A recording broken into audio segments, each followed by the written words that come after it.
औज़ुबिल्लाहि मिनश्शैतानिर्रजीम रहमानिर्रहीम।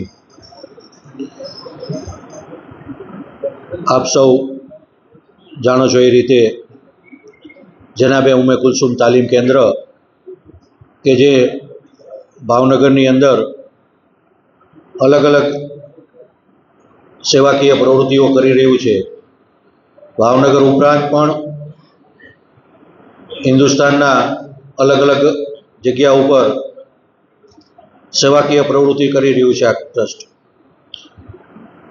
આ ટ્રસ્ટ દ્વારા ઘણા સમયથી એક હોસ્પિટલનો સેવાકીય પ્રવૃત્તિ ચાલુ છે અને એમાં ઇન્શાઅલ્લાહ આગળ વધી રહ્યા છે। એનું આયોજન માટેની આજે અહીંયા આપની સૌની મીટિંગ રાખી છે। તો હું આ મીટિંગમાં સૌપ્રથમ શબીરભાઈ ગભરાણીને વિનંતી કરીશ કે તેઓ કુરાન શરીફની તિલાવતથી આ મીટિંગનો આગાઝ કરે। જનાબ શબીરભાઈ ગભરાણી।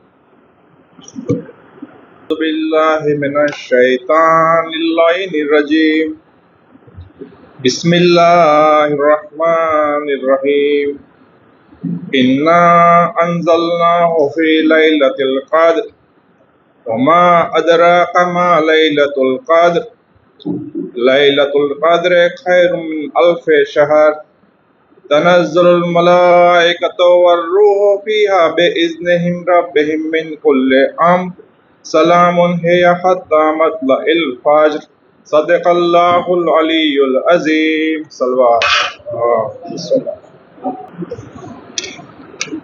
જનાબે ઉમ્મે કુલસુમ તાલીમ કેન્દ્ર દ્વારા સૌપ્રથમ જાન્યુઆરી 2022માં એક નર્સિંગ હોમનું શરૂઆત કરવામાં આવેલી, જે ડૉક્ટર હાઉસ મુકામે શરૂ કરવામાં આવેલું। આપ સૌમાંથી ઘણા બધા એની મુલાકાત લીધી હશે। ત્યાં ઘણા સમય સુધી આ નર્સિંગ હોમ ચાલ્યું આપણું, અને ત્યારબાદ નર્સિંગ હોમ જેનું હતું એમને કોઈ પ્રોબ્લેમ નહોતો, પરંતુ એ બિલ્ડિંગમાં અમુક બીજા પ્રોબ્લેમ્સ ક્રિએટ થયા આપણી સાથે, અને એ નર્સિંગ હોમ ત્યાંથી આપણે શિફ્ટ કરવું પડ્યું। ઘણી બધી જગ્યાઓ જોવામાં આવી, અને ત્યારબાદ આ નર્સિંગ હોમનું આપણે ટ્રાન્સફર સંજીવની કોમ્પ્લેક્સમાં ડૉક્ટર ડાભી સાહેબનું જે મેડિકલ જે હોસ્પિટલ બંધ હતું ત્યાં શરૂ કર્યું। અત્યારે ત્યાં આગળ આ નર્સિંગ હોમ આપણું ચાલુ છે। આ નર્સિંગ હોમની અંદર લોકો, સામાન્ય ઘરના લોકો અથવા તો જરૂરિયાતવાળા લોકો દાખલ થાય છે, અને તેની કોઈ પણ જાતનો ચાર્જિસ ત્યાં લેવામાં આવતો નથી। ભાડાનું જે આ નર્સિંગ હોમ આપણું ચાલે છે એમાં ઘણી બધી બીજી તકલીફો ઊભી થતી હતી। આ નર્સિંગ હોમ સેટ થાય અને ત્યારે ખાલી કરવું પડે, બીજે નર્સિંગ હોમ ફેરવીએ, પાછું ખાલી કરવું પડે, અને આપણે જે સુવિધાઓ જોઈએ છે એ સુવિધાઓ પૂરેપૂરી આપણને મળતી ન હતી, અથવા તો આપણે કોઈ ડેવલપમેન્ટ કરવું હોય તો એ ડેવલપમેન્ટ પણ આપણે આપણી જગ્યામાં કરી શકીએ તેવા એક હેતુથી આ નર્સિંગ હોમનું આપણે એક નવી જગ્યા માટેનું આપણે સોપાન કરી રહ્યા છીએ। આપ સૌને ખ્યાલ હશે કે એવી સ્કૂલ ગ્રાઉન્ડની સામે અષ્ટવિનાયક કોમ્પ્લેક્સ જે બનાવવામાં આવ્યું છે, એમાં એક આખો ફ્લોર, ચોથો માળ જે છે એ ચોથો માળ આખો આ નર્સિંગ હોમ માટે લેવાનું નક્કી કરવામાં આવ્યું છે।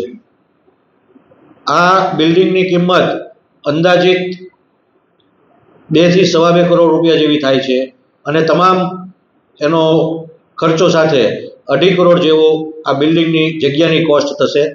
અને આ જગ્યા ઉપર જે આપણા નર્સિંગ હોમ માટેના જે ઇક્વિપમેન્ટ્સ, સાધન સામગ્રી, આઈસીયુ માટેના રૂમ અને જે બીજી જરૂરિયાત છે એનો અંદાજિત ખર્ચ 3 કરોડ રૂપિયા જેવો થવાનો છે।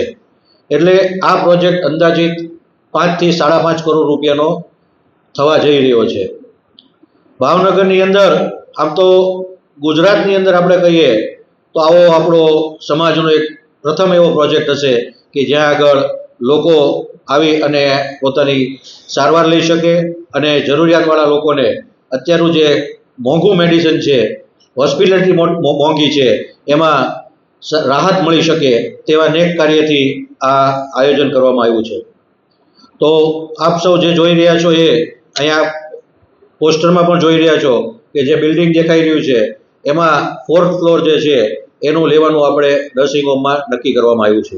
તો આ માટે અત્યારે સૌ પ્રથમ 5 ડોનરો આવ્યા છે. એમણે 14 લાખ રૂપિયાની અંદર અત્યારે પ્રથમ ડોનેટ કર્યું છે. આ જે કામ છે એ સમાજના લોકોને ભેગા થઈ અને કરવા માટેનું આ કાર્ય છે. તો આપ સૌ પણ જો કોઈ પણ આપને રીતે જે રીતે ઉપયોગી થઈ શકતા હો તે રીતે આ સંસ્થામાં ઉપયોગી થવા માટે, અને આપ જો કોઈને કહી શકતા હો તો એમને પણ આપણે કહી અને આ એક નેક કાર્યની અંદર સહકાર આપવા માટેનું આપણું આયોજન કરવામાં આવ્યું છે. તો આ કાર્યની અંદર આપ સૌ સાથ અને સહકાર સંસ્થાને આપશો એવી નમ્ર અપીલ છે. હવે હું ભાવનગર જમાતના પ્રમુખ જનાબ સલીમભાઈને વિનંતી કરીશ કે તેઓ આવી અને 2 શબ્દ કહે. બિસ્મિલ્લાહિર્રહમાનિર્રહીમ. અસ્સલામ વાલેકુમ. અવાજ આવે છે બરોબર? અહીં ઉપસ્થિત મહાનુભાવો તથા ઉમ્મે કુલસુમના મેનેજિંગ ટ્રસ્ટી તથા એની કમિટીના મેમ્બરો, અસ્સલામ વાલેકુમ. જે રીતે સિરાજભાઈ વાત કરી આપણને કે આ હોસ્પિટલનું કામ ઉપાડ્યું છે, તો હું ભાવનગર જમાત વતી આપ સર્વને ગુજારિશ કરું છું કે આ કામની અંદર બધા સારો એવો ભાગ લે. પરવીન સાથે મારે વાત થઈ, એણે એમ કીધું કે મને મોટા ડોનરોની સાથે સાથે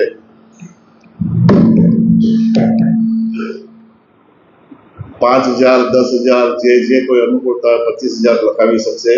એટલે આપણે જેટલું થતું એટલું આપણે ડોનેશન ભેગું થાય અને કામ સારું થઈ શકે. આ કામ વર્ષોથી પરવીનબેન કરી રહ્યા છે અને આપણે સૌ જાણીએ છીએ કે પરવીનબેનનું કામ મલ્ટીપર્પઝ વાળું છે કે આપણે અમુક માણસો અમુક જ કામ કરે, એથી વધારે બીજા કોઈ ફિલ્ડમાં કામ ન કરતા હોય, પણ પરવીનબેન કઈ ઘંટીનો લોટ ખાય છે મને ખબર નથી, એને દરેક કામની અંદર એની મહારત છે. વૃદ્ધાશ્રમ ચલાવવું, મેન્ટલ ડિસ્ટર્બ બચ્ચાઓને રાખવા, સ્કૂલ ચલાવવી, હોસ્પિટલનું કામ કરવું, અને ઘણીવાર તો અમને એવા સમાચાર મળે છે કે કોઈ ધણી બાયડી બાંધ્યા હોય તો એનું પણ સમાધાન કરાવે છે. એટલે આપણે અલ્લાહ પાસે દુઆ કરીએ કે પરવીનબેનના મિશનને અલ્લાહ કામયાબી આપે અને આપણે બધા સાથે રહી એની સાથે આ સવારમાં જોડાઈએ. અને હું ભાવનગર જમાત વતી પરવીનબેનને આશ્વાસન આપું છું કે જમાત પણ આપણી સાથે છે અને આપણે સાથે મળીને આ કામ જરૂર કરશું એવી મને આશા છે. અલ્લાહ ભાઈ દુઆ કરીએ આપણે કે અલ્લાહ પરવીનબેનને તથા એના કમિટી મેમ્બરોને, એમના ડૉક્ટરોને, એમના પૂરી ટીમને કામયાબી આપે, ખુલ્લાની ઉમ્ર આપે અને તોફીક આપે. ખુદા હાફિઝ. શુક્રિયા સલીમભાઈ. મને જે અહેવાલ આપવામાં આવ્યો છે એમાં 3 વર્ષની અંદર અંદાજે 2200 પેશન્ટે આમાં લાભ લીધો છે આ નર્સિંગ હોમનો. આ ઉપરાંત જે ઇન્ડોર પેશન્ટ છે એની સાથોસાથ ઘણા એવા પેશન્ટ હોય છે કે જે તાત્કાલિક કંઈક બીમાર હોય તો એની ઓપીડીનું પણ કામ અહીંયા કરવામાં આવે છે, અને એવા પણ 2000થી વધારે પેશન્ટોએ ઓપીડીનો પણ લાભ લીધો છે આમાં. એટલે આ જે કાર્ય થઈ રહ્યું છે એ વધુ સારી રીતે અને મોટી જગ્યામાં વ્યવસ્થિત થઈ શકે તે માટેનું આ આખું આયોજન છે, અને એમાં આપ સૌ સાથ અને સહકારની અપેક્ષા છે. હું વિનંતી કરું છું પરવીનબેનને કે તેઓ આવી અને આભાર વ્યક્ત કરે.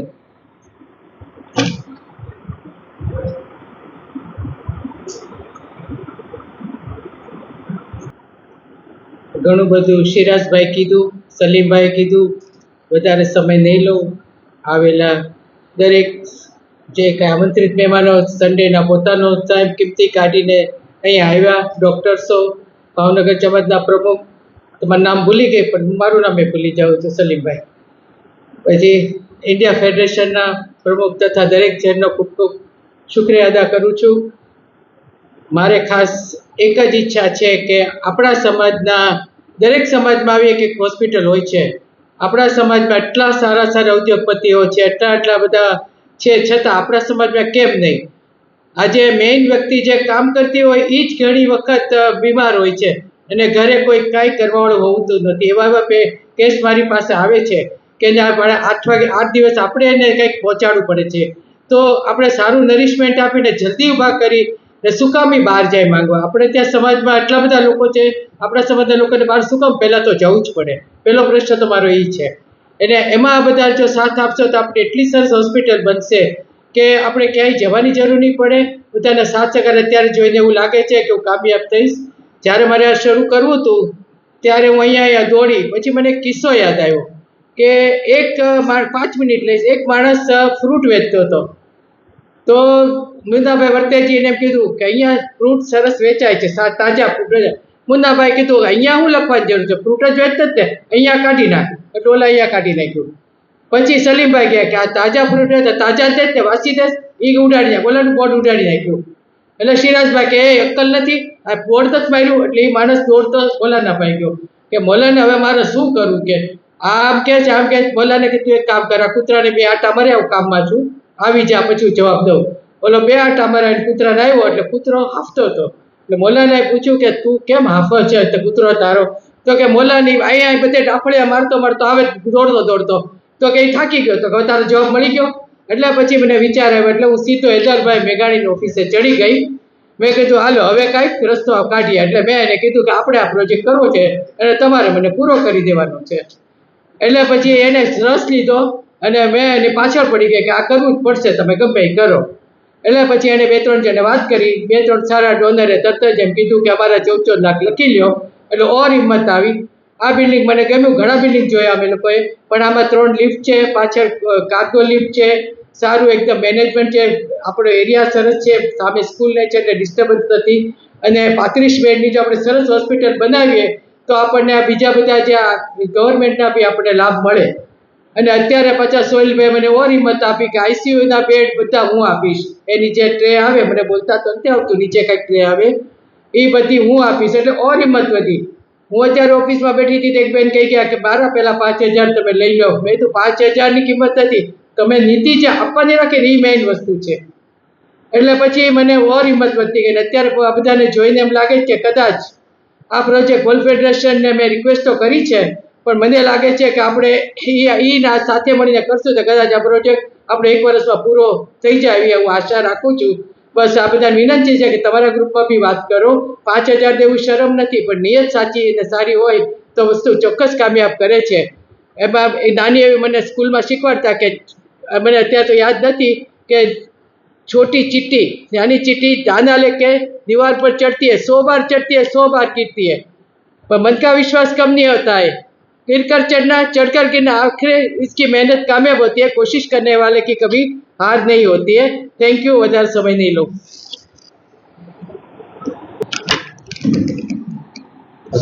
સોહિલભાઈ,